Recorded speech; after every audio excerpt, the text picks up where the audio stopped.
Fresh-faced Republican Cory Gardner helped change the face of the United States Senate on Tuesday.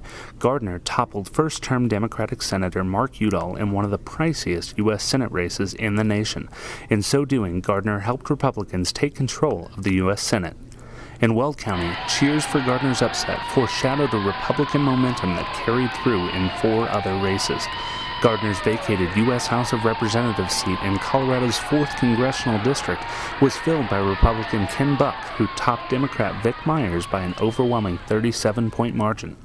Republican John Cook followed that up with a 30-point win in Weld County's State Senate 13 district.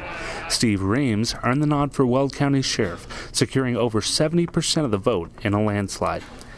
Weld County Commissioner-at-Large Steve Moreno retained his seat, also earning more than 70% of the vote. Gardner's race was called by 9 p.m. Tuesday. More local races became even more problematic, with less than 50% of votes tallied in Weld County. And just because the polls are closed at 7 o'clock doesn't mean our work finishes at 7 o'clock. So we'll probably be here till maybe well after midnight, I anticipate, still verifying signatures and counting votes.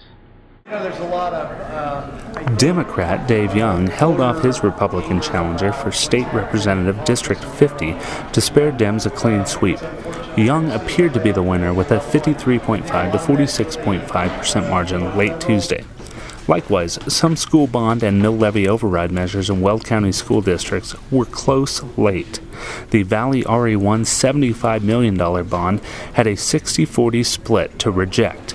Platte Valley looked to have a $16.7 million bond and a $500,000 mill levy override in the bag, but another $3.67 million bond would fail. Highland scored a $10.7 million bond with 55 to 45 saying yes. Pawnee, based in tiny Grover, Colorado, looked to be a strong bet to pass a $4.5 million bond.